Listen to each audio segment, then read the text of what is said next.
Alors, bonjour à toutes, bonjour à tous. Ça me fait plaisir aujourd'hui de vous présenter les résultats du projet de recherche euh, sur les vitrines de régie à moindre risque dans la culture de la pomme de terre. Donc, je vais vous parler des résultats que nous avons obtenus les 3 dernières années.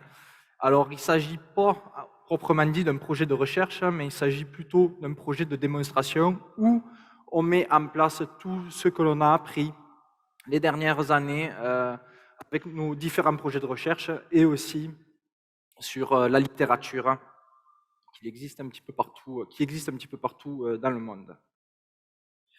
Donc, au niveau de la mise en contexte, vous la connaissez tous, mais évidemment, l'usage des pesticides est de plus en plus préoccupante, autant pour la santé des producteurs, pour les employés qui travaillent sur les fermes, pour les agronomes qui font les dépistages, mais aussi évidemment pour les consommateurs et consommatrices, via par exemple les résidus qui sont présents dans les aliments. Un impact évidemment des pesticides sur l'environnement avec des problèmes de contamination de l'eau, l'exposition de la faune et de la flore. On a comme problématique aussi dans la pomme de terre d'avoir une culture qui est attaquée par de nombreux ennemis des cultures, donc cela nécessite un bon nombre d'interventions phytosanitaires. Et donc, quand on prend tout ça en considération, et sachant qu'on n'est plus en 1950, mais en 2021, eh bien, il faut maintenant se diriger vers une agriculture qui est plus durable, plus respectueuse de l'environnement et plus raisonnée.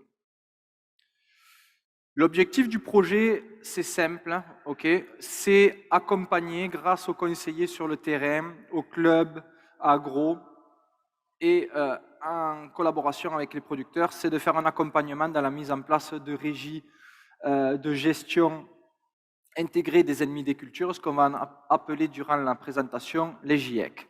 La GIEC, et tout ça dans le but de réduire les indices de risque. Là, on va parler d'indice de risque sur la santé, l'IRS, et indice de risque sur l'environnement, IRE.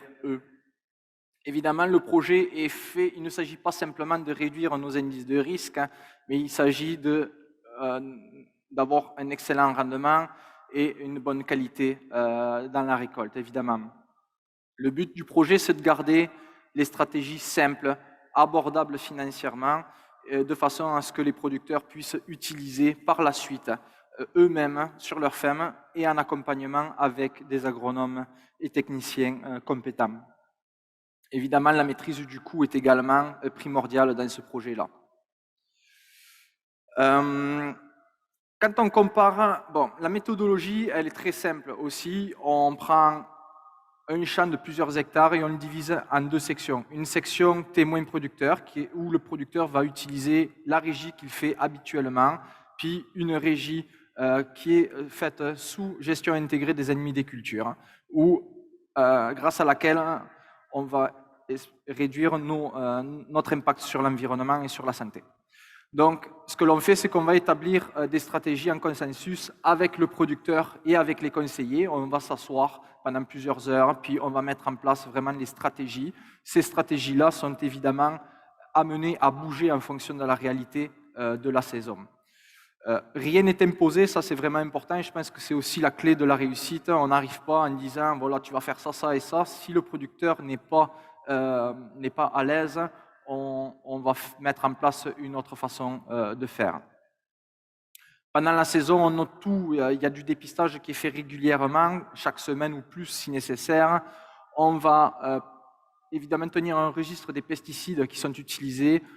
On regarde les dégâts au niveau des insectes, au niveau des maladies, puis on évalue évidemment les rendements puis la qualité en fin de saison, mais aussi en post-entreposage. On va faire une analyse technico-économique et évidemment, donc on fait le bilan, je viens de le dire, économique et également le bilan des IRS et des IRE. 5 régions étaient, il y a eu 6 sites répartis sur 5 régions, donc un site dans la Naudière, un à Montérégie, un autre dans le centre du Québec, 2 en capitale nationale, un à Port-Neuf et un à l'île d'Orléans, puis un site au Saguenay-Lac-Saint-Jean. Comme je l'ai dit, on s'intéresse à toutes les problématiques. Vraiment, on s'attaque des mauvaises herbes, insectes, maladies. Je ne les ai pas listés parce que la liste n'est pas exhaustive. Il y a des producteurs qui vont avoir des problèmes avec un petit peu d'insectes alors que d'autres ne s'intéressent pas du tout à celui-ci. Mais on suit tout. Alors, comment on met en place une stratégie de GIEC? Bon, mais déjà, premièrement, on met en place une gestion personnalisée, je l'ai dit. On travaille à l'échelle de la ferme, à l'échelle du producteur, puis et en fonction du marché, du cultivar, puis des conditions climatiques qui vont prévaloir dans cette zone et sur ce site-là.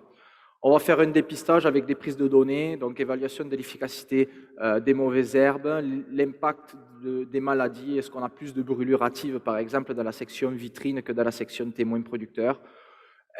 On évalue nos dorifores, nos cicadelles, puis on passe au minimum une fois par semaine. Au niveau, par exemple, de la gestion de la brûlure hâtive, ce que l'on fait, ce que l'on préconise, c'est de retarder la date de la première application de fongicide au moment ou légèrement avant la fermeture des rames. Cette préconisation se base sur de nombreuses années de projets de recherche qu'on a réalisés au ciel, mais aussi évidemment sur la littérature dans le monde, qui montre que la brûlure hâtive est une maladie à composante largement physiologique, c'est-à-dire que jusqu'au début de la floraison, la plante n'est pas ou très peu sensible à la maladie. Durant la période de floraison, elle est modérément sensible et après la floraison, elle est très sensible. Donc, tous les projets que l'on a réalisés, et ça corrobore ce qu'on voit ailleurs dans le monde, c'est que des applications avant le début de la fermeture des rangs, ça ne sert à rien. Au niveau de la gestion du mildiou de la pomme de terre, on va travailler avec le modèle Mileos. Bon nombre d'entre vous travaillent, sont suivis par Mileos durant leur saison. C'est un logiciel performant qui a été développé en Europe, en France particulièrement. C'est un outil qui vraiment va mesurer les indices de risque de sporulation puis de contamination. Au niveau de la gestion du dorifort, je dirais qu'on intervient assez peu, on change assez peu de choses puisque les producteurs font déjà un excellent travail et dans les choix des produits, on a déjà des produits qui ont un profil environnemental et sur la santé correct, où on ne peut pas réellement jouer pour réduire. Au niveau de la cicadelle, ce que l'on fait, nous, puis ça donne d'excellents résultats, c'est qu'on travaille depuis plusieurs années sur des seuils, la mise en place de seuils d'intervention, des seuils qui sont installés à 25 captures par semaine et par piège. Et on a de très bons résultats jusqu'à présent avec ces seuils-là, ce qui nous permet de ne pas intervenir de façon trop précoce. Au niveau du défanage, on a peu d'options de remplacement ou diquat. On a le AIM, le carfentrazone, qui est un produit qui peut avoir une utilité dans les cultivars de rouge puisqu'il agit moins vite que le diquat. Donc, il y a une translocation qui est plus lente au niveau des sucres. Ça peut aider à avoir une pelure, une meilleure pelure. Donc, peut-être que dans certains cultivars, c'est une option qui est intéressante, mais c'est un produit qui est plus coûteux et qui agit moins vite. Donc, pour certains producteurs, c'est une option qui n'est pas intéressante. Je vais vous présenter des exemples de la façon dont on agit pour réduire nos indices de risque sur la santé et sur l'environnement. J'insiste sur le fait qu'il s'agit d'exemples. Ce ne sont pas des recettes toutes faites que l'on peut utiliser nécessairement sur toutes les fermes. Donc, je vous donne un petit peu la façon dont on réfléchit le projet et la façon dont on discute. Dans le choix des produits, évidemment, on tient compte de l'efficacité en essayant de privilégier les produits qui ont l'IRS et l'IRE le plus faible. On tient compte évidemment du coût du produit parce qu'on ne veut pas arriver à la fin du projet et puis dire au producteur ça a bien fonctionné mais ça t'a coûté 30% plus cher.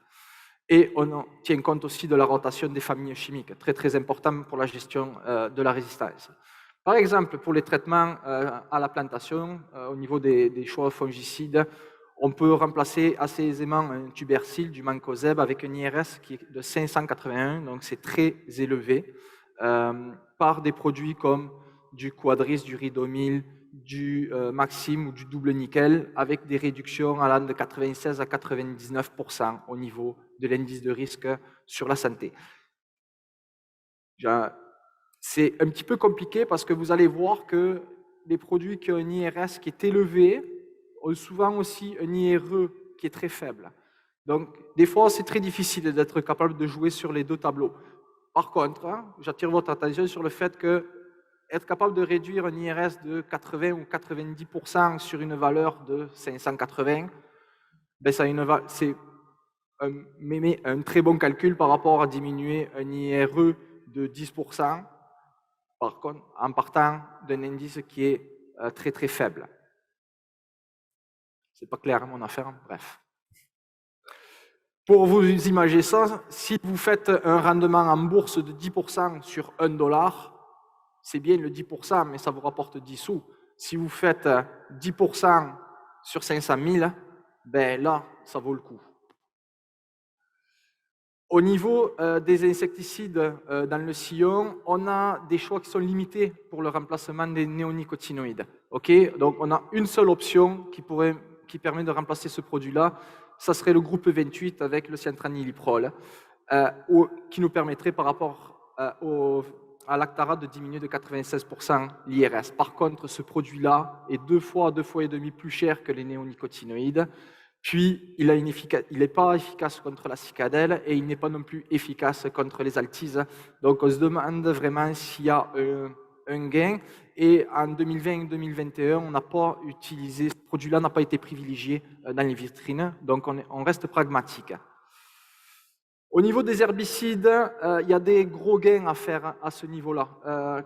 Beaucoup de producteurs utilisent le Lorox, qui en mélange avec d'autres produits. Donc, dans un exemple comme ça, le Lorox avec du Dual, on a une IRS qui est absolument énorme, 1475. C'est un produit qui est interdit en Europe, particulièrement en France, depuis 2 ans, le Ligneron, d'accord? Donc, c'est un produit qui est extrêmement dangereux. Ici, il a été reconduit encore, mais on peut faire de très, très gros gains en remplaçant, par exemple, par un Bondari avec un complément de métribuzine. On réduirait notre IRS de près de 80%. Évidemment, dépendamment de la dynamique de mauvaises herbes, de ce que vous avez dans vos champs, on ne peut pas le faire nécessairement partout, mais on a utilisé ça dans les vitrines au fil des années, puis ça fonctionne très très bien. Pour la cicadelle, je l'ai dit, on pourrait remplacer, en utilisant des seuils d'intervention, puis en remplaçant par exemple un Permup par du Sivanto Prime, un produit qui est moins sensible, qui est plus rémanent, moins sensible à la chaleur. On réduirait notre IRS et notre IRE de 86 et 60% respectivement. Au niveau des fongicides, un gros morceau au niveau de la gestion phytosanitaire dans la pomme de terre. Le mancozeb est très très utilisé, vous le savez. C'est un produit qui a un IRS qui est élevé et c'est un produit qui est classé cancérigène probable par l'OMS.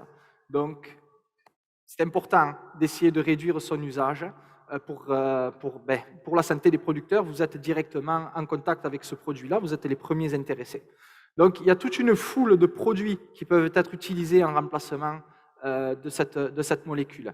On privilégie des produits plus spécifiques, moins lessivables, qui sont plus efficaces. La littérature montre qu'on a de meilleurs rendements en utilisant des produits plus élaborés que des produits de contact simples comme le chlorothalonil ou le mancozeb. Donc, et ça permet aussi pour vous d'élargir, d'avoir une fenêtre d'application qui est plus importante, donc de ne pas toujours être sur votre arroseuse. Donc, des produits comme du Thanos, du Headline, du Inspire, du Sevia, du Revus, du Ranman permettent d'avoir une bonne efficacité contre Alternaria, contre la brûlure active, l'Alternaria, et contre le mildiou. Des produits ne font que l'un ou l'autre et d'autres font les deux. L'autre aspect intéressant dans les vitrines, c'est qu'on essaye le plus possible d'intégrer des produits biologiques, surtout en début de saison, quand le risque est relativement faible. Donc des produits comme LifeGuard, double nickel sérénade permettent de réduire les risques de beaucoup et de remplacer des produits comme le mancozeb. Au niveau des résultats, très rapidement, parce que le temps file, vous voyez qu'au niveau des IRS, on a été capable de réduire entre 16 et 70% nos indices de risque, dépendamment qu'on soit en 2019, 2020 ou 2021, donc des réductions qui sont significatives. Au niveau des IRE, c'est la même chose, on a réduit entre 20 et 60% entre 2020 et 2021. 2019, jusqu'à 48%, avec un site où on a eu une hausse. Je ne vous expliquerai pas toutes les raisons, là. Tout est spécifique à chacun des sites, hein. Mais grosso modo, c'est une augmentation d'une valeur qui était très faible.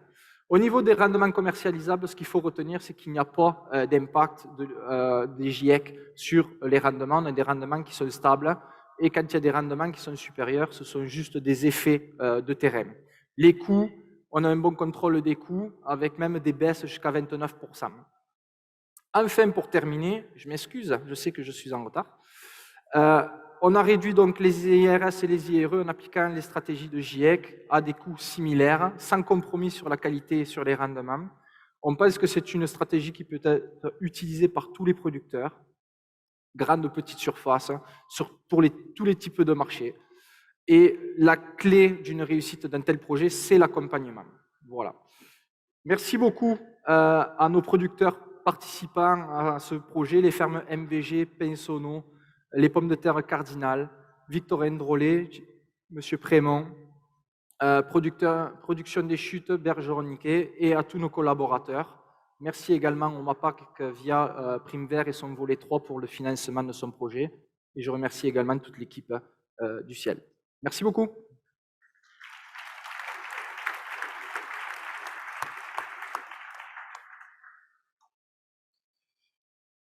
Donc,